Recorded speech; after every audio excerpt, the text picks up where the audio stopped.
The neuroscience shows that the need to belong is a survival necessity. It's also absolutely essential for human beings to flourish. The bias I really want to talk about is the in-group, out-group bias. We're tribal creatures. For hundreds of thousands of years before modern technology, our very survival depended on collaborating with those in our tribe, our in-group. And we had to be able to instantly identify any dangerous people as out-group. Out-group bias, right, by the definition is we assume those who look, act, or think, or have even different backgrounds than us, or even simply prefer things differently than us, will be worse than us, and they're dangerous. They're foes. We're descendants of hundreds of thousands of generations of people that instinctively help those in their in-group, our friends, and fought against or ran away from successfully dangerous out-group people, those foes. We're wired to constantly and often subconsciously watch those around us suspiciously to see if they're friend or foe. On teams, we need people to show that they have our back so we know they're friends and so that we don't treat them like foes. Because when our negativity bias is triggered by another person in our organization for any conflict, real or imagined, it can easily trigger that destructive us versus them dynamic of the out-group bias. Because then those we most need to collaborate with are subconsciously and sometimes overtly seen as foes, right? That dreaded out-group. Heck, this even happens with our innermost in-group, our family. Think of how quickly we can get defensive or even attack our loved ones over real or imagined slights. They can become temporary foes in an instant. Blink your eyes quickly. That trigger can happen even faster than that. And when that happens, our behavior can turn on a dime. And the effects on culture at work are severe. The out-group bias lowers productivity.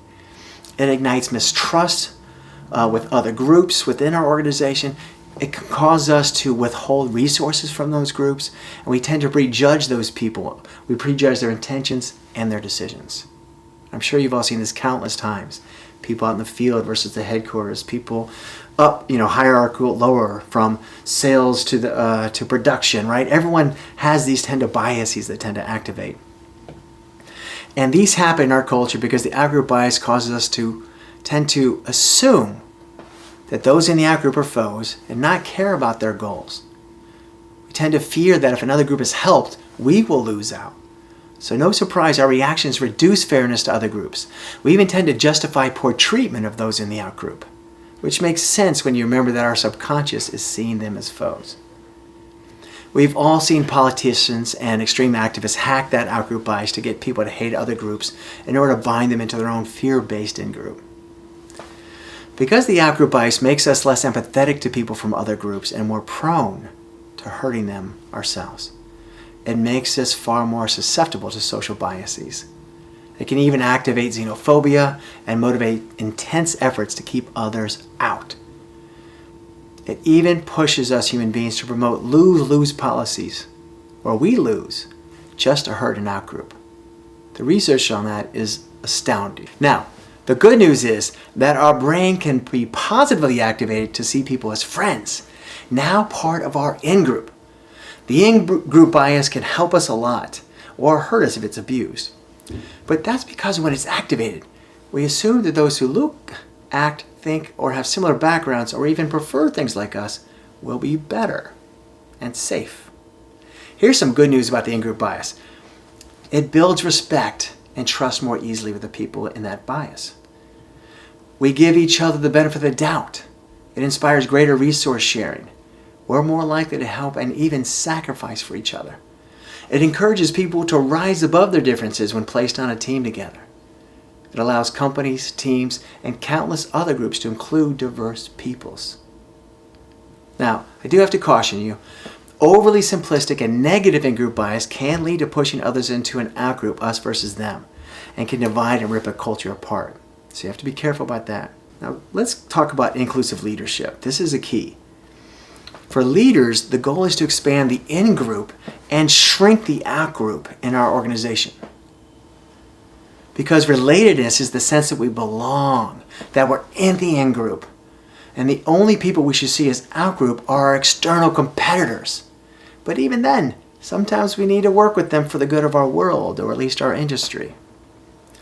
I'm going to list some basic steps to great inclusive leadership. The first is to create psychological safety. To do that, here's a few things. Celebrate progress others have made. Also, it's really important to label behaviors and not people. So for example, if someone is late a lot, we say you're late versus you're just a lazy person and you don't care.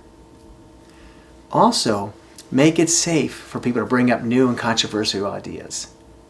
There's many other things. You can just Google psychological safety to find out. And one of the key things too is we can purposely then, we have the psychological safety, we want to build on that by purposely activating the in-group bias in folks with methods like these. Create positive common goals. Include everyone in discussions and giving input. One of the simplest ways to activate the in-group bias and help people see each other as friends and not foes is to discover commonalities. Things that we have in common of any type, particularly positive things that we have in common. May you create countless culture enhancements with these ideas.